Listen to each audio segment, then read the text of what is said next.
If you took Mahomes out of it and you asked all 32 GMs, I think Josh Allen gets 26 votes, and I think Lamar gets 5. I don't think there is. I don't think there are. I don't think there are 10 GMs in the league that would say, "Oh, I can have Josh Allen or Joe Burrow. I'll take Joe." I just don't think there are. I think Mahomes is the near universal 1, and Allen is the near universal 2, and then Lamar is not universal. But I think those guys have separated themselves. It's actually pretty funny though, because Nick keeps trying to act though that Patrick Mahomes is getting all this disrespect and that it's crazy, and yet now he's saying Mahomes is the near universal 1.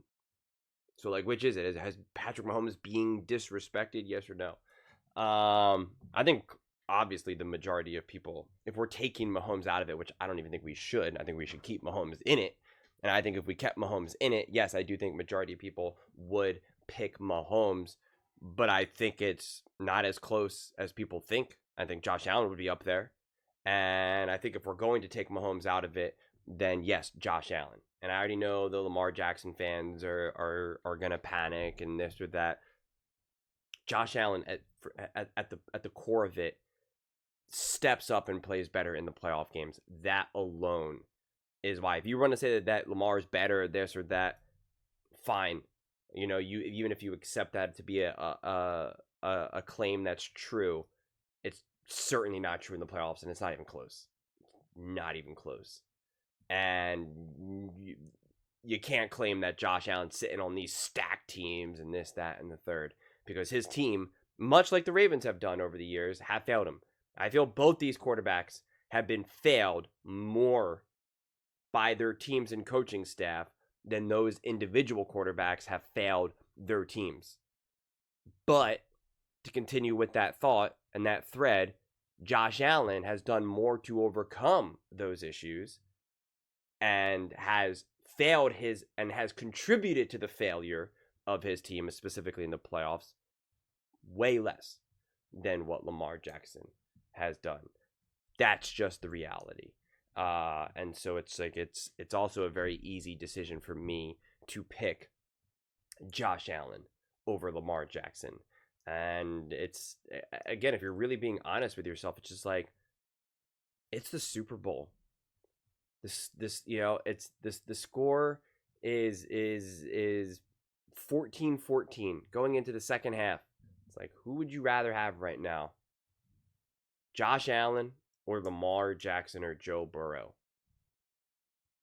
I mean, like, it's just, you'd be crazy to not pick Josh Allen.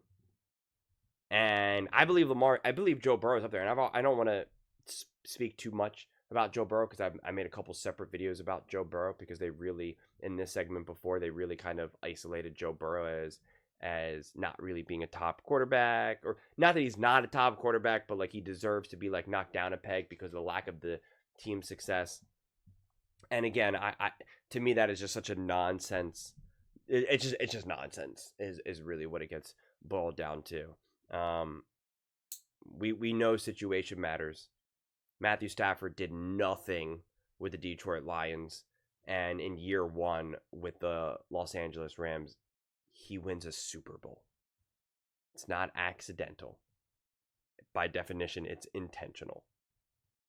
And so, but yeah, it's interesting to hear Nick say that about Josh Allen.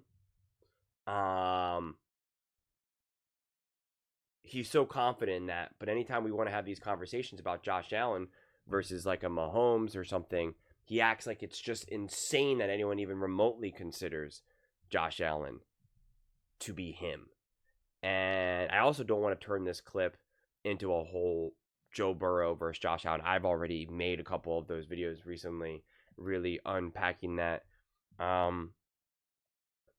think that's ultimately then what gets so frustrating about these conversations, because they always talk about how you don't have to like dim someone else's light to like brighten your own, or candle, whatever the heck the expression is. And there's some truth to that. It's on a spectrum, right? In order to elevate someone, you can sometimes rip someone else and be like, they're not good, they're not good, they're not good, which is actually ironic, something that Nick Wright does. when he drops the banners to make fun of the Bills and to make fun of the Bills and make fun of Josh Allen, calling Lamar Jackson a choker, all that type of stuff. But when you are having these types of conversations, you can't just talk about greatness on greatness, because at the end of the day, if you're going to have this conversation, you have to say like why someone is better. And by virtue of saying someone is better, you're saying that this other person is not doing it good enough or as good as the other person, which then is interpreted as a negative. And that's why you then you can't talk about why you think Josh Allen is the best quarterback without talking about why you think Patrick Mahomes simply is not, or Lamar Jackson is not. And if you say, well, Lamar Jackson doesn't step up in the playoffs, you're like, oh, now you're knocking him. Why are you bringing him down? And same thing with Patrick Mahomes. If you point out, oh, well, he's had this, that, and the third, you're like, oh, you're giving too much credit to the other team, to other factors beyond Patrick Mahomes. And this is what I keep saying now in all these videos, especially because there's been so many of them in such a concentrated time. They just become so circular. It really, really does. We're really at the peak, and the peak lasts a little bit of time, but we are at the peak of off-season content right now, where we're like, let's look at that one guy's top 10, whatever the heck it was, whatever his name was. I don't even know his last name. That they went over. Then they went over like NFL.com's top 10 and FS1's top 10. And now Randy Moss just like sends out like a random message on social media. We're like, let's talk about that. And it's just like, it just keeps getting messier and messier. And I'm grateful for it. I really am, because otherwise we got nothing else to talk about.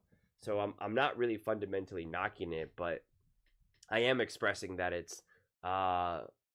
it becomes difficult to have these conversations in interesting and meaningful ways that actually feel like, one, they're worth having, and two, they're being had in a different way, in a way that feels like this is different than what I just watched yesterday. Which is why I appreciated earlier in the clip, Nick Wright talked about saying like, we either have to have a definitive top 3 or a definitive top 5. We can't just say, oh, well, this is the top 4 and everyone else or whatever. Like, and I appreciate being backed into a corner or trying to switch the conversation around.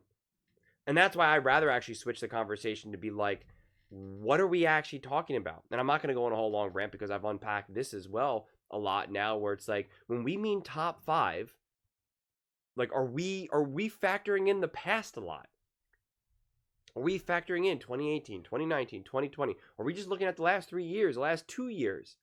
Are we talking about who we think has been the best, but now who we think is going to continue to be better and someone might drop off? Because Nick also then brought up like Joe Burrow's injuries, and it's like, okay, well, if we're talking about that, well, then we are factoring in health and age. And then you have to ask yourself, well, okay, well, who do you think will age better? Lamar Jackson or Patrick Mahomes? Josh Allen or Joe Burrow? So, what about money now? Is Lamar Jackson going to try to break the bank and get as much money as he possibly can? Or will he take a bit of a pay cut like Josh Allen and Patrick Mahomes did? So, but once you kind of have the same conversation so many times, it becomes very difficult to try to have it in a different and meaningful way. I'm trying my best. And that's why I find breaking down these clips and cutting them into smaller segments and discussing them and doing that, you kind of have, you kind of, are in a little bit better of a position to do that, because then you can really talk about, well, are we undervaluing Joe Burrow? Are we overvaluing Patrick Mahomes, Lamar, Josh, whatever it may be? Do we not consider team situation enough, etc., etc.? So, but I do find it interesting that Nick was so confident, adamant that if you take Patrick Mahomes out, the vast, vast, vast bulk of teams are taking Josh Allen over any other quarterback. And so really my main point to finish is like, if that's true, why do we keep trying to pretend that it's like so ridiculous, so insulting, or so insane that anyone would ever consider Josh Allen as the best quarterback in the NFL? Or that it's so ridiculous, so insulting to imagine that Josh Allen should be favored to win a game head-to-head or get to the Super Bowl, whatever it may be. Doesn't make sense. And if Nick's also saying that with Mahomes in the equation, that it's near universal, that everybody would pick Patrick Mahomes. So then why do we constantly pretend that it's such a crime against humanity, that Patrick Mahomes is being held to a standard of this and that? Like, it's like,